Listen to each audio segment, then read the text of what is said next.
Well, remember when in 2012 when Mitt Romney said self-deport? Yeah, that's the question I'm going to talk about. If you go back and you look at it in the debate, it was a weird expression to say self-deport. But what he was trying to say was that people would leave voluntarily rather than being forced to leave. Yeah, so it's more like natural outcome. Which is what basically everybody does want. You want Mexico to have a good enough economy that people would go home. And when you say self-deport, it just came out to this weird... So that's about media narrative. It's exactly what it's about. And it is, and evil people like David Axelrod using it. He sure did. I know. Yeah, he should, and it's a very... Whereas, President Obama has deported... 400,000 in 1 year in 2011 or 12. So that's a lot. That's the largest scale of deportation. And I also saw the graph about the money they put in the Border Patrol. Right. That's like twice as before. Right. Okay, so I have several questions. Yeah. So let's have a formal talk. And the first question is about Mitt Romney. I heard lots of things about him, and he came here in Chicago a few months ago. Right. And what I found, as a Chinese, we often feel overwhelmed by such great debater and such great speaker. Like Mitt Romney definitely had the knack in debating. In speech, very good. In making speech might not be the rival of Obama, but in debating some very concrete issues, he's very good at it. And in the first debate with Obama, he actually won the debate. From lots of Chinese perspective, he won the debate. Only after, the second debate, Obama seemed to be more forceful and more, informative about certain foreign policy issues, where Mitt Romney was just simply concurred with Obama. So people talk about Mitt Romney, you don't really know about foreign policy. All you have to do is to concur with the president. So I just want to know a little bit about Mitt Romney and what kind of person he is. He won lots of... he's... have you seen the film Mitt? There's a documentary made. You can get it on Netflix. It's called Mitt. So it was made by a filmmaker who traveled with Romney and shot all this video during both campaigns, behind the scenes. You really should watch it. It gives a good sense of who he is. Yeah, I know he is... his religion is interesting. He's got lots of kids and big family. 5 kids. Yeah. He's very it's like business as very like a business as usual guy. Every time I hear him speak, he would dig something very hard and try to think very hard about the issue. Sometimes you feel like he is so straight-faced and a little bit businessman-like, not a not a smooth talker. Well, he's very well educated, and he comes from an educational philosophy to always ask questions. And he has been criticized by some conservatives because he's not ideological enough. He'll ask, does this work to solve the problem, and look at it from a practical perspective, not just an ideological perspective. And he's very analytical, which is why one of the reasons he was so successful in business. Yeah, he actually nursed BAME back to life. Yeah, and he was very successful making the Salt Olympic Games. Hugely success, and also the universal healthcare in Massachusetts. Yeah. So he's a very he's like as a cover story of Economist. Would Mitt Romney be the next American CEO? So in the campaign, he was a very good person to work with. Everybody who's worked with Mitt Romney at different stages of his career has liked working with him. He's very funny.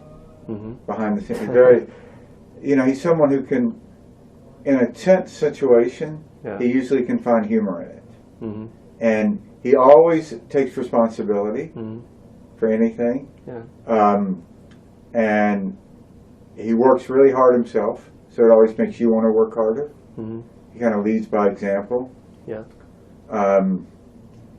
And he after, in these debates, he's someone who always wants to know and look at what he did wrong. A lot of people after debates, they went, "Oh, you were great." Very self-critical. Yeah, he's not like that. He's like, I didn't think on this question my answer was very good. Or had we talked about this 2 more questions, I don't know really what I would have said. What is it we're really trying to say here? And very self-critical.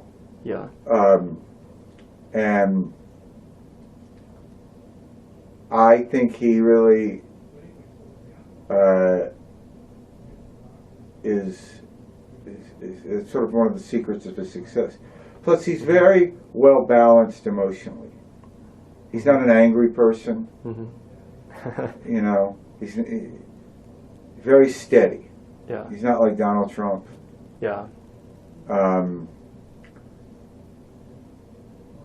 And he's very modest.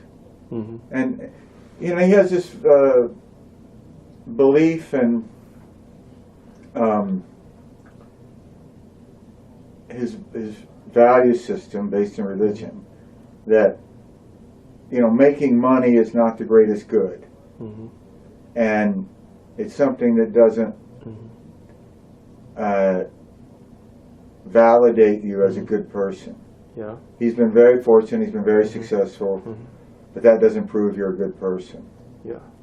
Okay, so you being a very successful campaign strategist, I just want to know a little bit about some make or break moment that strategist is critical in, because in China we don't have this opportunity, don't have this job at the moment because we have a one-party system, and we don't need people like you working for the candidate. So I think the main thing that we do is, to me, you help. It's not to change someone. It's to help them do what they do well, do that better. And to make things that they don't do well, just make sure that they don't do them badly enough that it stops them from winning. It's sort of like a coach. You don't want to remake a player. But say if you have someone who is a fantastic, soccer player, is a fantastic shooter. You want to get him in a position where he gets to shoot a lot, or she gets to shoot a lot. And like I'll give you an example. There was a criticism against Mitt that he was a flip-flopper. He changed his mind. In business, you change your mind all the time based on data. In politics, somehow that's seen as a bad thing sometimes. And we were talking about this before. When he ran in 2008, that was one of the big charges that he changed. We were talking about it before one of the debates in 2012 in the primary debates. And we would have these sessions before the debates where we would talk about it. And I said, I just think this is crazy because you're the most steady person I know. You've been married to the same person, the same religion. You have a very steady family. You basically have had the same job your entire life. You're the least unflip-floppy person I know. And that's what you need to say. I mean, it's not so much about, what is your specific opinion on this or that. It's, what are you as a person? What do you bring to it? And you're incredibly constant. And he really brought that to it, and that he got asked in the debate, and he answered that. And it really ended that question. I can relate it to my experience as a coach for lots of kids who are competing in some tournaments. Like they have to have prepared speeches about your thoughtfulness, it's about the content, Right. it's about your delivery, your eye contact, your gesture. So I did a lot about those Right. minor management. But in terms of the impromptu speech, it's more about that person. So you cannot over prepare. If you Yes, over-prepare, in fact, you're gonna, one of the big, there's always, in debates, there tend to be lines that are memorable, yeah, like a big line. And I've found with candidates, they have this natural tendency to want to know what the line is. mm-hmm. Like, give me a great line. Mm-hmm. I hate that because, actors, I also work in television some, Yeah. It's very hard for actors to deliver a line the first time correctly, and they're professionals. So I find that if you give a candidate a line, like, we want you to say, X, they're thinking the whole debate, okay, should I say X now? And their head isn't in the debate. Yeah. That the lines have to come out of the argument. Yeah. Debates are arguments. And 9 times out of 10, in my experience, the best lines that someone gives in a debate is something that comes to them when they're on the stage and they're smart, or they wouldn't be there, and they're into the argument. And it's about that logic. Yeah. What is it here that is good? Yeah, I also ask my students to memorize some quotes, Right. famous quotes, great lines. But when it comes to the impromptu speech, if they try very hard to retrieve those quotes, that's going to cause lots of problem. And Right. I always say you have to unlearn those Yes, quotes. that's a very good way to say it. Yeah. That's very smart. It's So important. in China, you do a lot of debating, right? Or you do a lot of speaking, right? Speaking and debate. I was But a in the practitioner. educational system, you Yeah. do, right? Yeah. Is debate used a lot?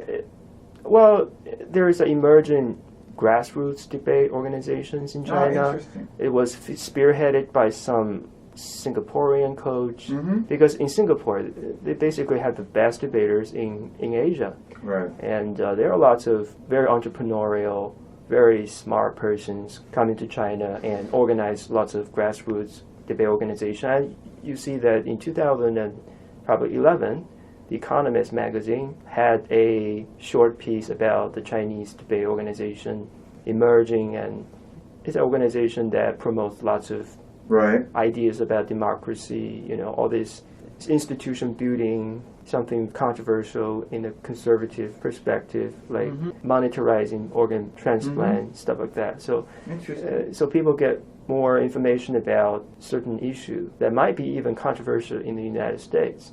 Right. So it's very interesting. People, we don't have to worry about the party monitoring because we're just a bunch of students. So Right. we are not affiliated to any organization, and there's not much censorship in this Right. regard. So we are free in a Right. small public space. Right. Yeah. No, very cool. So, okay, my third question Yeah.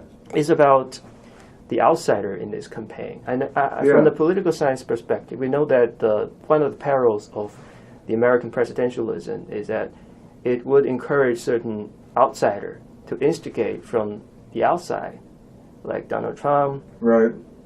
Bernie is an institutionalist, but he Right. used the tactics like instigating from the outside and criticizing the incumbent, not just the president, but also the whole system. So my question is, how would you define the outsider?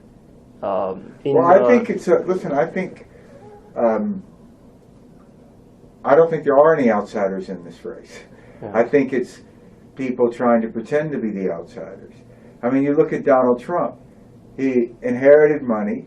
Mm-hmm. He lives on Fifth Avenue. He's a billionaire. Mm-hmm.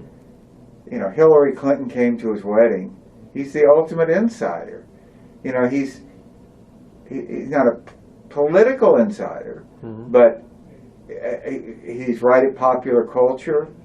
As far as controlling the levers of power, he's someone who has tremendous ability to do that. I think of an outsider as someone who is outside the system of powerful people who can have these impacts. So that's certainly not Donald Trump. Yeah. And you take Ted Cruz. I mean, he went to Ivy League schools. He worked for Governor Bush. Yeah. He worked for President Bush. Yeah. He was the Supreme Court clerk. Yeah. He's a United States Senator. Yeah, I think one of the answer given by a very famous journalist, Jorge Ramos, is very true. He said that, as a journalist, you have to stay outside of the circle of power. Right. And what does it mean is you don't make friends with people in power. You don't have friends in the Senate. You don't have friends in the Congress. So if you can be like that, you can faithfully say, well, I'm an outsider and I stay out of the circle of the power. I think that might be a good. The closest one to an outsider is probably Bernie Sanders. Mm-hmm. He's not wealthy. Mm-hmm. He really is a socialist. He says the same thing now as he said 40 years ago. He wouldn't even join the Democratic Party until this year. He's the longest serving independent. Okay. Yeah. In Vermont, his home state, the local Democrat Party hates him because he stops any Democrat from winning. Mm-hmm. Because he is seen as a Democrat candidate, but he's not the Democratic candidate. Yeah. So I think he's probably the closest thing to an outsider. Yeah. So my next question is, I know that you're against certain polling system, like the national poll is a far-fetched statistics, right? And you also said something like that. National polls are basically meaningless. Yes. It's like polling in Louisiana for governor's race in Arkansas. So, but I also know there's another system, that's the prediction market. Yes. Like a very famous Iowa electronic market, IEM. Yes. So what do you think of this system? I think in the United States, the predicting system like that is not very efficient. Mm-hmm. If you look in England, where you can actually bet with real money and get a number of people betting. Yeah. So if you look at the Scottish election for the independents, there were crazy polls, but one of the best predictors was the betting pool. Yeah, that's the betting pool. Yeah. But here, it's not enough people. I think the data set is too small. Yeah. And it's too self-selecting. In other words, the people that are coming to it are coming often to prove a point. So it's an artificial betting pool. Yeah. Whereas if you get a larger betting pool, like you had in Scotland, because it was legalized, you had a much bigger universe of voters. Yeah. And I think it becomes more... Yeah. One conceptual stuff is fascinating. It's about, sometimes people know about what other people think more than he knows about himself. And if we can pull this knowledge together, you can elicit the expert knowledge. Yeah. However, the polling is like, you ask yourself who you're going to vote. So these are two very different mechanisms. Yes. The Iowa system is more like the stock market. It's very much like what Frederick Hayek said. This very capitalist system, the ultimate incarnation of the capitalism.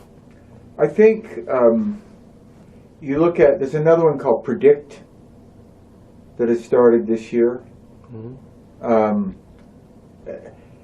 There have been pretty big swings in it. And I think it is more of a trailing indicator than a leading indicator. I think it is just following what seems to be happening rather than predicting what's going to happen. Yeah. If that makes sense. I think also in the stock market there are two camps. One is the Warren Buffett's value camp. Right. Another is the momentum camp. And momentum is like trailing the status quo, the previous result. It works in certain countries, like in the United States it works, but it doesn't work in Japan. Right. We have different system, different culture. So so it's about the sample size. Right. Sample size is Is it legalized in the United States, or is it not? It's very complicated. Yeah. I think it's it's something I'm interested in trying to do something with, actually, but it's very complicated. Yeah. You know, fantasy, there's a big fantasy sports betting now. Yeah. That's under all this pressure. Yeah. So polling is increasingly hard to do. Yeah. There are all sorts of sorting. Yes. You know, I mean, it's getting harder for people to get to the voter. Exactly. It used to be easier, but there are lots of internet polling. It's not like going to someone's house and, you know, face-to-face conversation, knowing what they truly believe. Okay, my next question has to do with the media. Yeah. It's something I work on as well because my master thesis was about media corruption in China. And one of the paper I found interesting, you know, depicting Chinese media, not watchdog, but demagogue. So, but I found the United States, the story is more mixed. It's on the one hand a very important watchdog system. On the other hand, it also works as a demagogue, because I watch different sorts of media, the far right, the Rausch Limbaugh, the Hannity, and also watch the very liberal side media. So it's very fragmented. It's a very diverse system. And I also know from the political science perspective that media is so important to affect the voter. It's like the media would, you know, feed the beast, spend lots of money, and in the local newspaper, it's all about if you're gonna write lots of story about some public official, people would know him. If you write so little, people don't know what the name of the public official in that local area.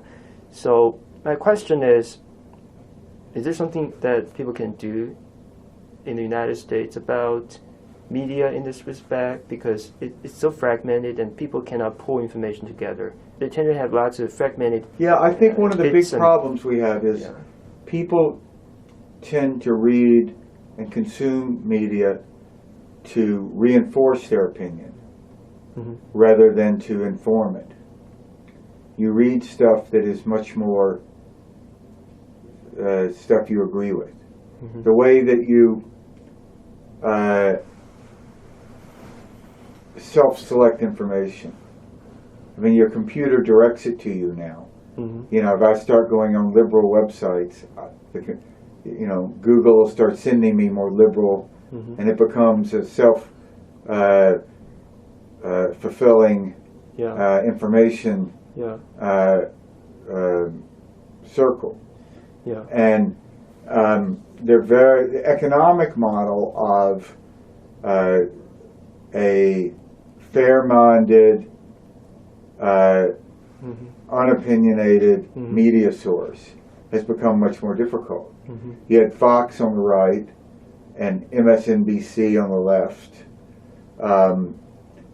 and it's harder. But those in the middle, you know, who are the referees? Who do you read as sort of unbiased? It's much harder now. So relating to this question, I want to ask something about the Republican Party. So as a Chinese, everybody wants Democrat to be the president because, you know, the foreign policy respect, Republican has become more interventionist over the years. But back in Eisenhower and Reagan's era, it was much less military involvement in the foreign countries. There were little interference in social arrangements.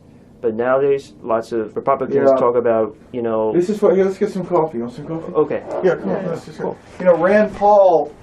You followed Rand Paul at all?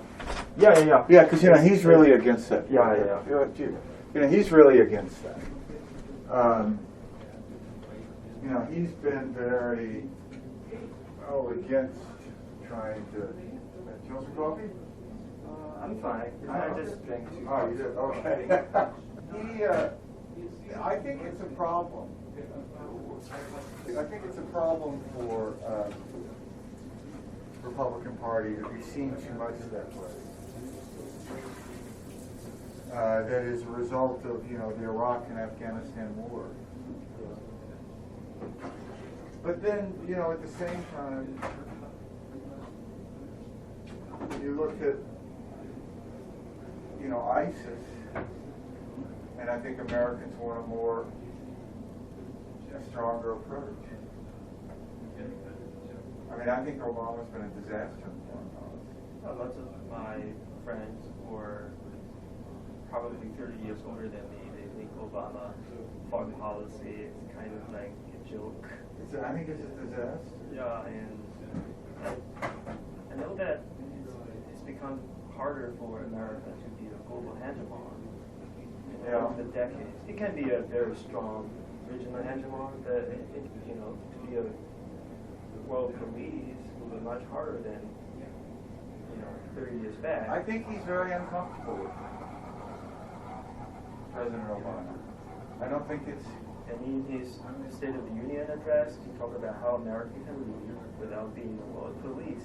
So this one struck me a lot. I mean, actually, I think it's hard to be more interventionism is something he would oppose. Yes, I think so. And it's hard. He's a social worker, a community. I think. I mean, if you go back and read his speech that he gave in Cairo in the summer of 2009. Mm-hmm. I mean, it was where he laid out his approach to the Muslim world. Mm-hmm. If you read it now, it reads like a fantasy. I mean, it's really worth reading. Yeah. It was in June of 2009 in Cairo. Yeah. I mean, that was his vision for what? A new beginning, it was called. Yeah. So my latest video, I started out with the line that two things would usually sway the public opinion in the United States in the wrong way. One is the liberal lie. It's like you invite people to have this collective imagination of something without realizing that you have limited resources, you have limited power, and then you become extremely liberal. And the other end is the misleading truth. You touch upon certain facts, but you don't tell people the whole picture, like Donald Trump. And people become so angry and, this so what was the first? The first is... The liberal lie. Another is misleading truth. So one lie, one truth. This is fantastic. You did this as a video? Yeah, I did it at the beginning. My big idea is to tell people that you have to seek the truth on your own. You cannot depend on any particular person. I made a video about Chinese stock market. Chinese investors, retail investors, so immature. Lots of them follow some analyst on the Chinese equivalent of Twitter. 2 million fans of that guy. If the stock market is going as the analyst predicts, people think that this guy is a deity, praise him so highly. But if it falls, 80% of the comments were criticism, and in a very, very harsh way, the harshest you can ever think of. So that's a Chinese retail investor. So that's about, people tend to believe in certain person, put all the eggs in one basket, and it's a joke. They need more critical thinking. They need to know more about what's really happening. So I think it also happens in the United States. People don't have that much time to pull information together and think critically. So my next question has to do with the so-called new conservatism. And there are lots of criticism about it. It says that the new conservatism is powered largely by emotion and religion and have, for the most part, weak intellectual groundings. As a UChicago student, I tend to read a lot about the UChicago economics by Milton Friedman, George Stigler. They are intellectual giants back in 1980s, 1970s. But it seems to me that the public intellectual in the United States are far left skewed. One of the studies given by a professor in UChicago is the intellectual split in the United States is 2-1. 2 is the left, and 1 is the right. I just want to know why is the case? Why the conservative intellectuals are so weak? Well, I think in America we have a very weak intellectual class. Period. I mean, I don't think that we have a strong public intellectual. I don't think we have a strong role for public intellectuals in America now. I think it's decreased. in importance. And I think it's because the barriers of information, a lot of reasons you could go through. Yeah, one thing I found very exciting about Milton Friedman is that he's not only championing for self-interest, but Right. through this championing of self-interest, you are actually maximizing social interest, the collective interest. Right. So that's the appeal of the more conservative economic intellectual grounding. But it seems to me that not only is intellectual climate is more left skewed, but also the cultural production, like the movie, especially Hollywood movie, is naturally liberal left. And we Chinese understand America in a large sense through the Hollywood movies. Yeah. You know, we have very huge market. You know, lots of Hollywood studio wants to have their premiere Right. in China as soon as possible. So, what do you think of the film industry? You are one of the film guys. So, what do you think of this left-skewed Hollywood film industry? I think that there's a big division in this country between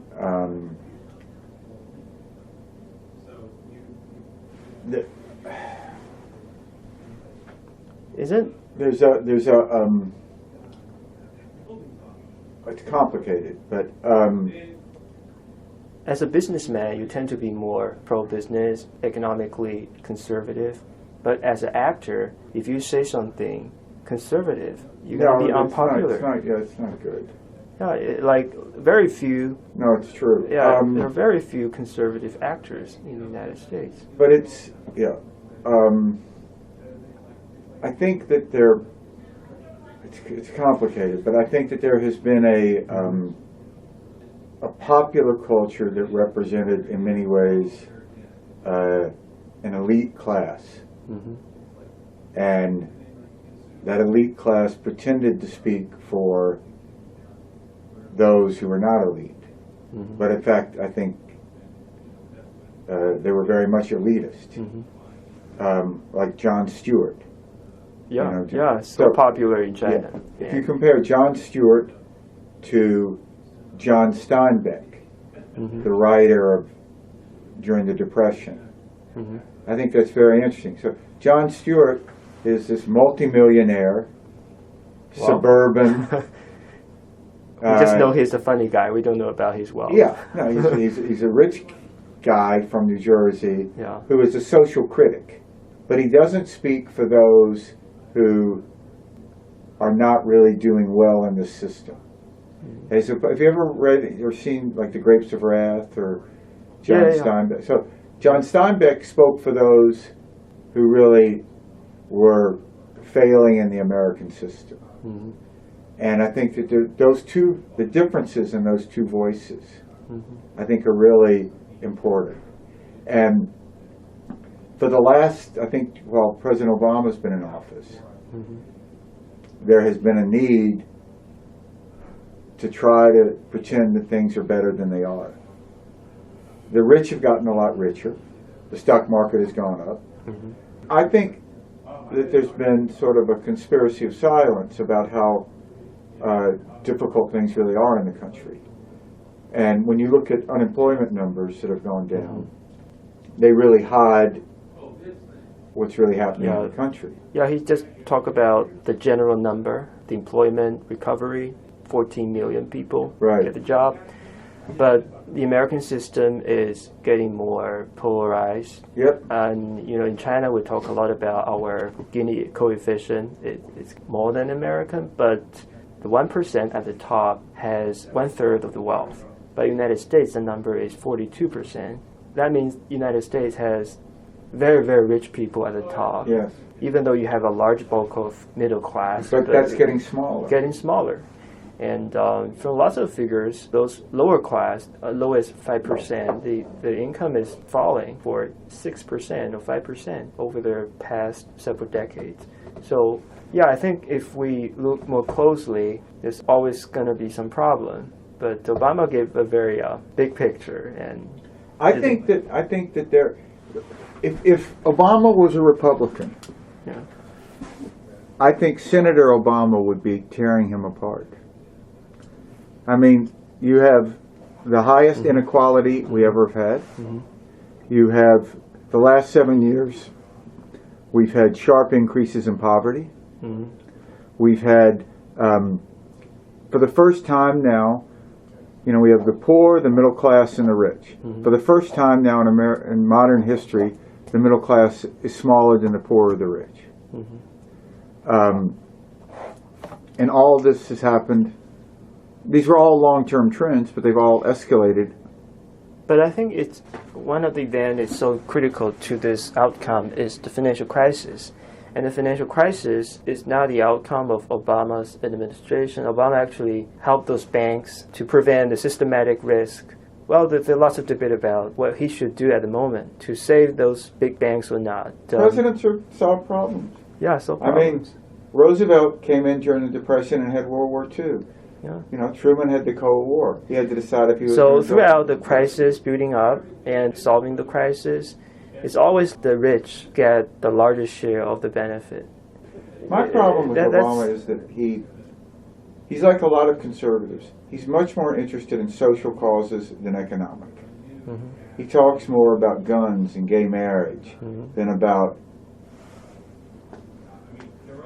the economy. And I think he's very disconnected from the economy.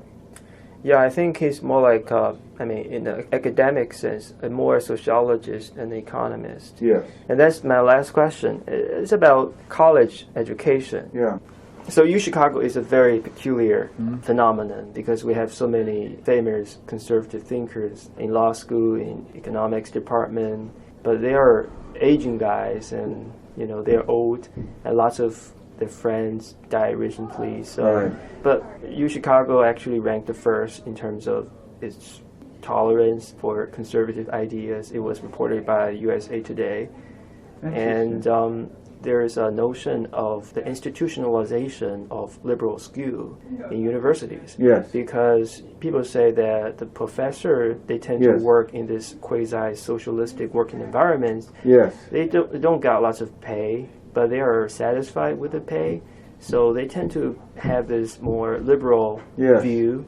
There might be lots of variation across different disciplines. Like the economics major might be more, on the right side, but sociology might be the most liberal type of persons. So what do you think of this education on the political ideology of general American citizens? Is it a problem, or is it just... what do you mean? Just a part of their... You mean a lack of... Because the education system is disproportionately liberal, but the traditional American value... It's a really profound question. Yeah, it's conservative. So, maybe after working for a couple of years, people get more realistic and they become more conservative. Right. But isn't it a threat to conservatism itself that the education system is getting institutionalized liberal school? I don't know, is the answer. I went to school a lot. I got a lot of degrees in things that I never used. But I come from a tradition in my family that it was just good to study, to learn how to think. And the more you knew, the richer your life would be. Not to use it for a practical... And the schools I went to were more classic. Well, I went to this undergraduate at this place, Colorado College, which is a small liberal arts college, which is traditionally seen as very liberal. I was in the same class as David Axelrod's wife. But also, all the Mrs. Cheney went there, and her two daughters went there, and the granddaughter went there. So, David's son went there too. So, I don't know. And then I went to Oxford, which was very conservative. The college I went to at Oxford, I went to Pembroke College, Oxford. It was very conservative. I know that there concerns a lot of people that... In the United States, you have the system of affirmative action, which is liberal in nature, and all this stuff coming together is becoming more and more liberal. I think the bigger problem is getting people into college, not what happens to them in college. I mean, the fact that college is so expensive now in the United States. Yeah. That, to me, if I was going Especially to international students. Yeah, if I was going to rank the problems, I'm a lot more worried about the people who aren't going to college than what's happening to the people who are in college. Because I think that when you're in college, one of the things you're being equipped with, hopefully, is an ability to think for yourself. So great. Well, I'm going to be around. Thank you for Yeah, this is cool. It's so interesting to talk with you. Yeah, listen, I'm going to be around, man. So Yeah. let's just do it again. Great, great. You know, the first book I wrote was about China, about Really? traveling across China. Oh, traveling across China. I Did you travel retraced- yourself? Or? Yes, I retraced the trip of a guy, Peter Fleming, who was Ian Oh. Fleming's brother, who traveled in the 30s. He wrote a book called... Also, do you want a slice of pizza before we go? No, Okay, you sure? I can't eat pizza. I die.